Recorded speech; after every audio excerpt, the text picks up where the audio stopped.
misconceptions there are around the world about America, some of the misunderstandings, some of the criticisms, and the reasons for them. Next is Johnny Antillon of the Philippines. Johnny hasn't taken very good advantage of his educational opportunities. He can only speak 9 out of the 86 languages in the Philippines and the some 200 dialects that they speak. He's also, just a minute, Johnny. He's also going to miss his graduation exercises on April 1st in the Philippines. Too bad, because he's valedictorian of his class, chairman of the debating society, editor of the school newspaper, president of the student council, and I can't tell you how much else. We're sorry you'll miss it, Johnny. You'll be on a plane on the way home. How about you, Johnny? We've heard from the Middle East and Western Europe now. How about the Voice of Asia? Well, speaking for the Asians, I can say that some of the points that bring the greatest resentment between America and the Asians are these. First of all, you have a desire to run everything from the Asian point of view. And second, you bring with you an aura of superiority which greatly infuriates most Asians. You have a smugness, a complacency that infuriates us and makes us think that you consider yourself the best people on the top of this world. And then, the other point is that you have so much inconsistency in your foreign policy all over the world that most Asians do not know what to expect from the United States. We live from day to day in a state of jitters, not knowing whether today you're friends with us and tomorrow you sell us down the river. And then the fourth point is that in helping us, we believe that there are catches. There's a catch in everything you do. I will not say that this is true, but we believe it very much. There's one other thing, Mr. Yes, Waller. Peter. One misunderstanding between Britain and America. Most British people love to laugh at Americans. We love to laugh at your gum-chewing habits, the fact that teenagers take so much importance about dating. Well, it's psychological. We need the psychological uplift. By laughing at the Americans, we cheat ourselves into thinking that we're your equals in power. I wonder if that fairly penetrating observation is applicable elsewhere in the world. I wouldn't say that, for instance, not in Asia, because Asians have never felt that we needed psychological tricks in order to place ourselves on a par with America or any other country. We believe that we have points where we are superior and that we do not have to look for other points where we are inferior. We recognize that there are some points where you're high, some points where we are high, some points where you are low, and some points where we are low.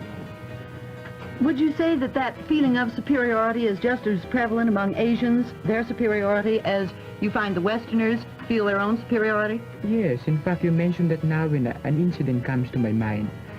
I met a boy one time from the Western Hemisphere. I shall not mention names.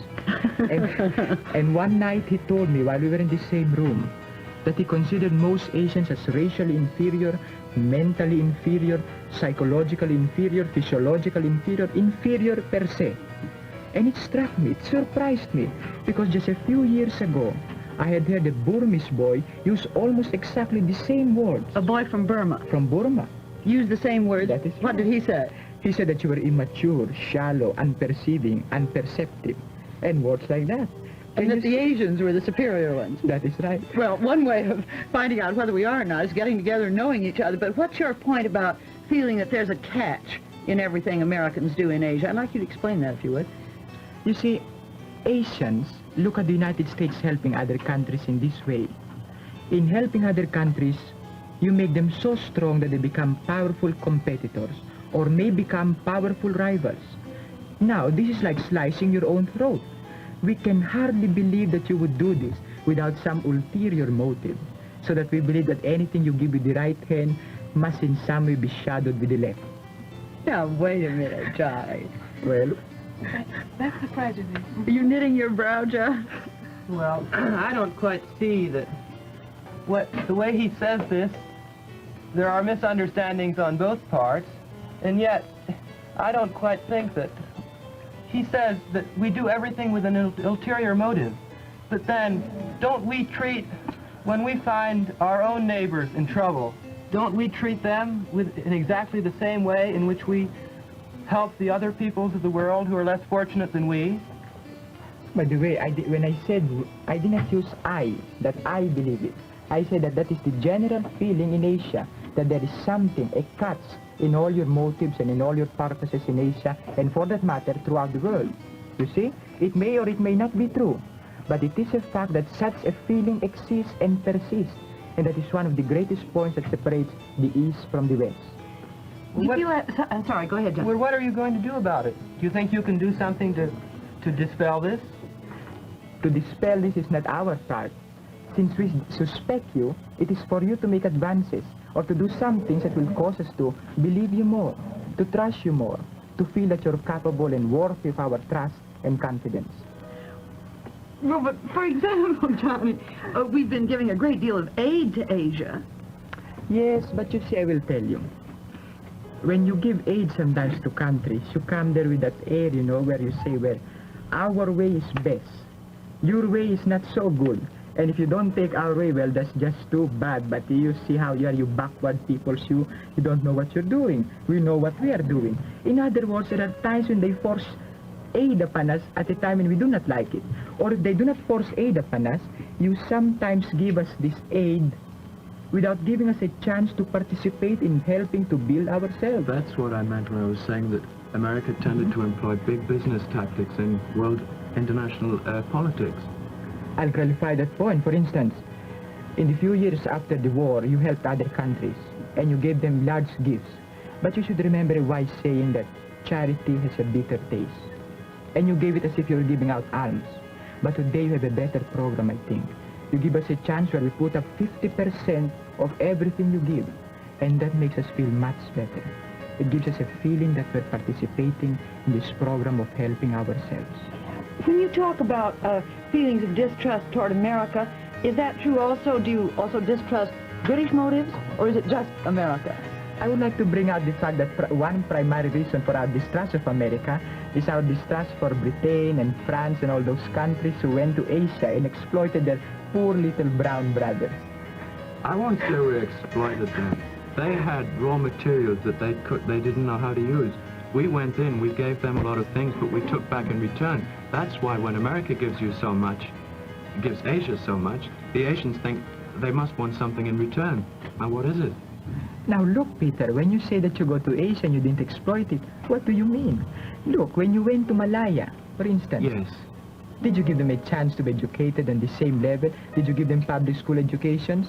Did you give them a chance to be educated in technical schools? Yes, you said you're educating them now. But now it's too late. You have allowed the distrust and mistrust to build up. That I admit, that was Victorian and Georgian and Edwardian England. Whether it was Victorian, Edwardian, or Georgian England, I'm not blaming you. I accept no responsibility for what my country did before I was born. All right, I'll merely say that those facts did exist, and those facts still color our present relations. I grant you that. And what about the implications from the rest of you? What about the implications of Eric's point that we care too much about that everybody likes to be alike, we care too much about the common man, and that the person, the real individual, the uncommon man, if you will, doesn't get enough chance. Do you think that's true? I think that in some way it could be true. I could point to one instance, for instance, in your public school education. You put so much emphasis on mass education, and you put double the emphasis on mass that you do on education. You allow students to clog the public schools without dividing them according to their mental ability. So what happens? You put a genius and a moron in the same class. And what happens? In order for the class to proceed in a sane manner, you have to cater down to the moron, with the result that you pour down this poor genius, make him frustrated, give him very little chance to advance. And you know that there is nothing that stifles intelligence so much as restriction. Strangling the intelligent person in the embryo. So that you might see that there is a sort of educational suffocation in America. I think I have to be sort of defender of the American system. I haven't noticed that. I think that the American system gives the opportunity to the more advanced pupils. For instance, I've noticed the honor classes in the schools I've visited. I've noticed the advanced classes in which, for the math advanced, they give the more gifted pupils the opportunity to get much more that what they can get. Actually, this is not true, because except for a few exceptional schools like science schools, when they are the rare exceptions, you find that pupils are admitted into a classroom without any regard for mental ability, no grading into A, B, C, D, or E. and no adjustment of teaching ability to the type of mentality you have. Johnny, and Johnny, you're... Sorry, go ahead. How much do you know about this? Have you made an extensive survey of this?